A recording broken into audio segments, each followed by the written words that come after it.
and welcome back to Small Town with Mac F. I'm your host, Mac F, and today we are talking again about small towns in the Bible.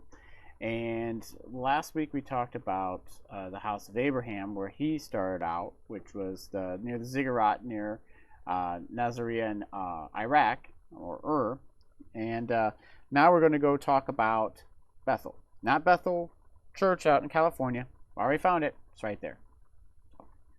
We are talking about the biblical Bethel, which if you look through some of the scripture, it gives a detail, but when you start to actually put that stuff onto the map and try to figure it out, there's a few towns that come up. And so there's a little bit of discrepancy that some of the historians think that this particular town is located.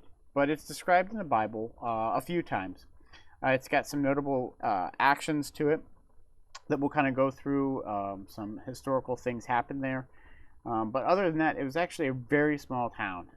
So when you look at some of the pictures of the town that they believe to be the biblical town of Bethel, it is very, very small. It's like a few houses. It is like your smallest town you can possibly think of.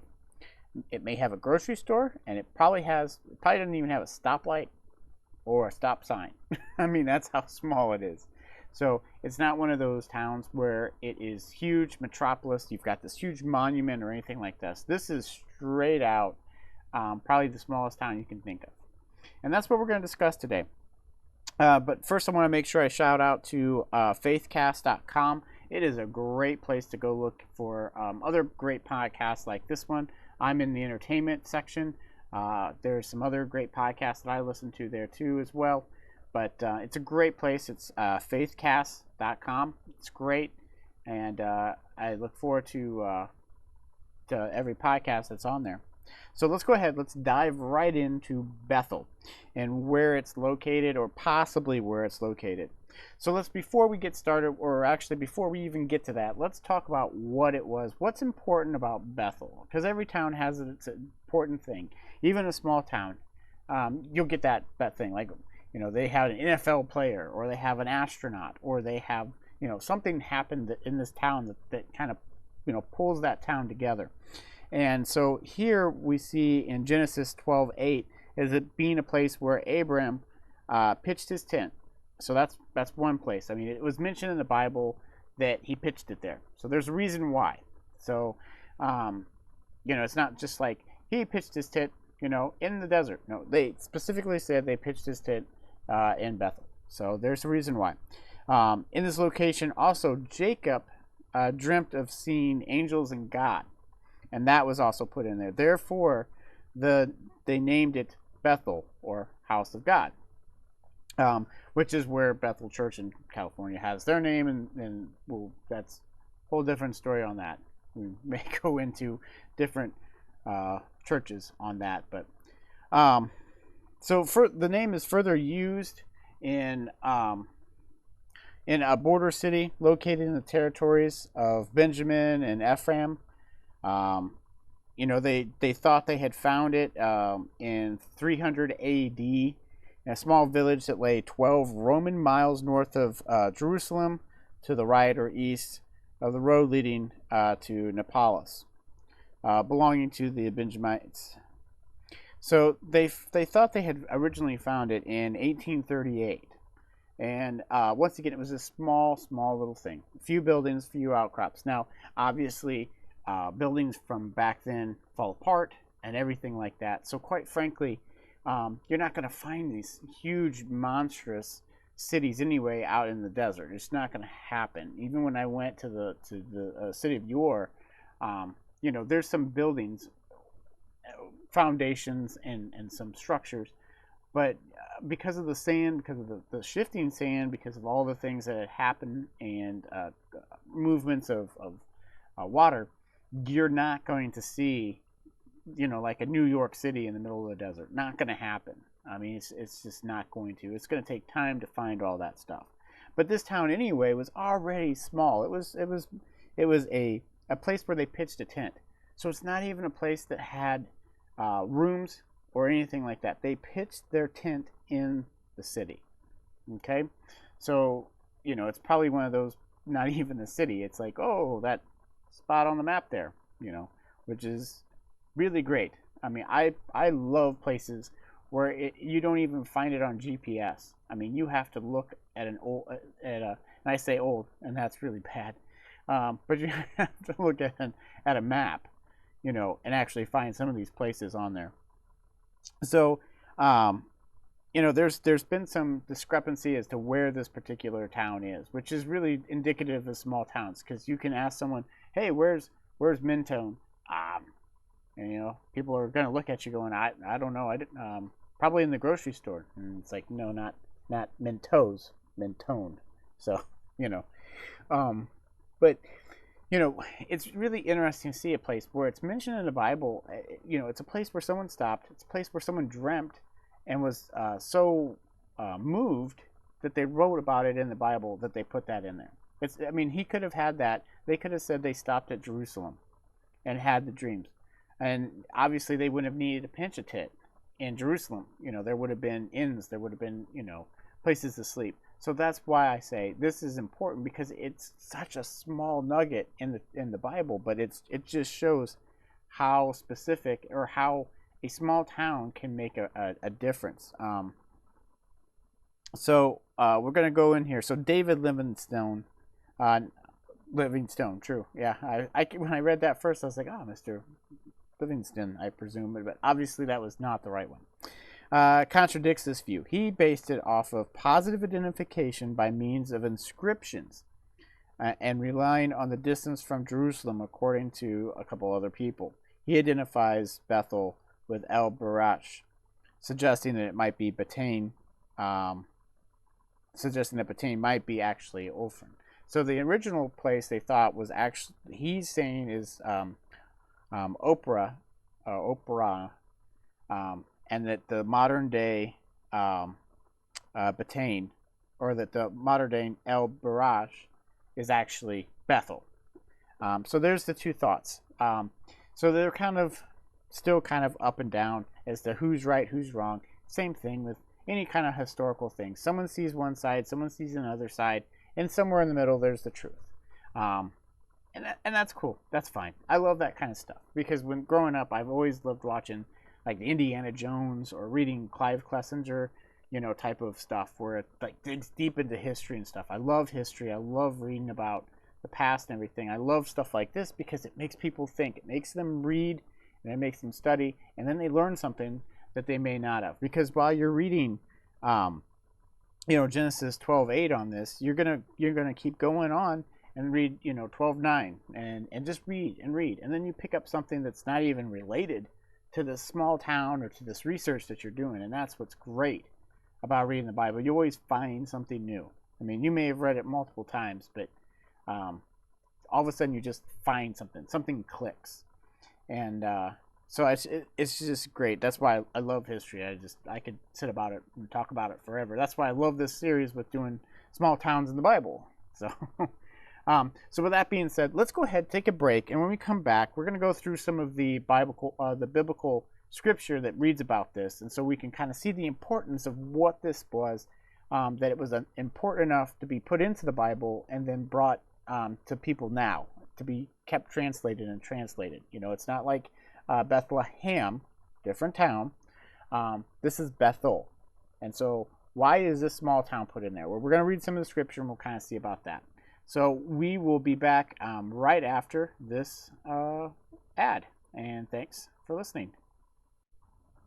All right, and we are back from the one and only sponsor that we have, which is fine. I'm happy with that. It just kind of helps somewhat pay the bills. There's more ways, but it kind of helps with what's keeping this ministry going. Obviously we have Facebook. I do have a Patreon page. If you ever want to look at it, you can go over to YouTube and you can find it there. But other than that, I like doing this for what it is.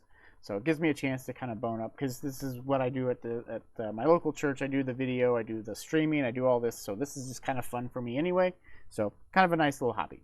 So let's go back to Bethel, the small town mentioned in the Bible that it was already mentioned because Jacob had seen or dreamt of angels and God. So that's already, a very important part. Why was it so important to put it into the Bible? I think that's just to show that, any place can be special. Any place you can find Christ, you can find God, you can find peace. Doesn't matter if you're in a big town, doesn't matter if you're in the church. You can find it anywhere, really, as long as you seek and ask. So Bethel is mentioned several times in Genesis. It's first mentioned in Genesis 12 and 13 as a place where Abram stayed and built an altar on his way to Egypt, and on his return it is said to be close to Hai. And it's west, most famously mentioned in Genesis 28, when Jacob, fleeing from the wrath of his brother, falls asleep on a stone and dreams of a ladder stretching between heaven and earth, obviously Jacob's ladder. And thronged with angels, God stands at the top of the ladder and promises Jacob the land of Canaan. So this is going to be that place is known as Bethel. It goes on to say that Jacob awakes. He anoints the stone with oil and names the place Bethel, obviously a house of God. So, once again, it was such a small place that he's sleeping on a stone. Obviously, he's running away. Do you hide in a huge town? Do you hide where a lot of people can see you?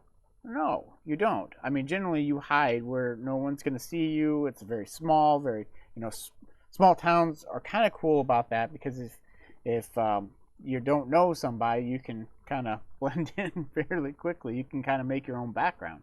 And that's what he was kind of doing here when he was running. So that tells me it's a very small town, but yet significant. And it's just another way of God saying that it doesn't matter where you are. He can use you for that. And it's such a just one of those great things. And once again, I love history, so this was just kind of cool anyway, going through reading all this stuff again. You read it once. Obviously I've read the Bible multiple times through Fight Club and other things. I do a lot of devotionals, so I mean, I've read it, but when you actually get to break down the small details, and especially when you go like places, you can read stories throughout any of the books of the Bible, and it's like once you start looking at stories though, or places, then you see it throughout the different parts of the Bible. It's not just a continuous story. So anyway, original Bethel is mentioned again in the book of Joshua 7:2 and 8:9 as being close to Ai, and on the west side of it. In this episode, Joshua sent men from Jericho to capture Ai at 16:1. It is again said to be near Lux, near Jericho, and part of the territory of Joseph. So once again, you're seeing all of these places in the Bible where Bethel was located and mentioned. So it was a place that people knew about, but it was a really small town. So it's like that oh yeah, I know that small town up there. That's where they have the good, ice cream or something like that. But it's known. It's known. But yet it still has that little secret, which is really great. So let's look at some of the verses. Some other verses where it's sent. So you got Joshua 7:2. Joshua sent men from Jericho, which is near Beth-aven, east of Bethel. So once again, that's where it was mentioned as a point of reference, not necessarily to go there, but right there is the house of God. Go, there. In 2 Kings 2:23, it says he went up from there to Bethel, and while he was going up on the way, some small boys came out of the city and cheered at him, saying, "Go away, baldhead, go away," which obviously must have been talking about me. I don't know. So, even back then they had things against bald people, I guess. No, but anyway, if you're just listening to the podcast, I don't have much hair on top of my head. If you're on YouTube, you already know that. But anyway, so they even mention that in there. Now here they mention it as city, and generally town. Back then cities, towns, they were kind of given kind of like what they are now. You have towns, you have cities, you have municipalities. All of those mean different sizes. But I think even with the aforementioned city, I still think it's very small. I still think that it was a very small town. It's mentioned very few when they've done excavations on the sites that they believe. Both sites have come up very small. They pitched tents, slept on a rock. Generally speaking, even Abram pitched a tent. If there was really much of a town or city, there would have been some sort of bedding, lodging, or something like that. I mean, it's not like it's going to be a Hampton Inn or anything, or something like that. You're not going to get that, but you are going to get in some places sleep. So I think what we're going to do is continue down this road. I'm going to keep diving into this. Like I said, I really like history. I really like looking at some of these small towns and what they produce. This particular Bethel, unlike your produced Abraham, I mean, come on, father of Christianity, Jewish, and almost any type of religion that believes in a singular God, come from that particular person. So that small town, I don't know how much more you can do from that except for, maybe Bethlehem, obviously. But Bethel itself, once again, shows how a small town can be mentioned in the Bible, kind of be a stepping stone for somebody, but also show that in that small town, you still can get things done, you still have peace, but also you can have God with you wherever you go. It doesn't have to be a big town or anything like that. So I think that's where we're going to kind of wrap it up today. Once again, if you want to catch me, I am on Facebook, Instagram.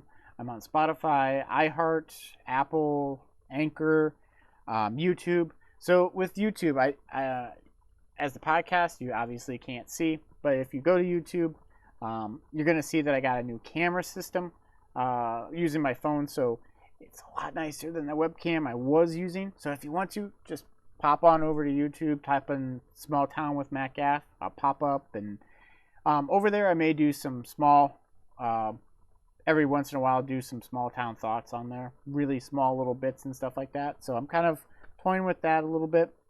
So, but once again, catch me on also on faithcast.com. That's one of the places you can look at some or listen to other great podcasts. But anyway, I'm out there all over.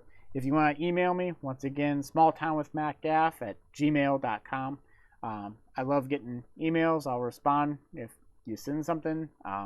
But other than that, I will catch you next week when we talk about another small town. And I'll probably really reveal that probably on Wednesday like I normally do, just so that you guys have a heads up as to what I'm thinking, which sometimes I don't even know what I'm thinking. So, or at least that's what my wife says. So I will catch you next week on Small Town with Matt Gaff.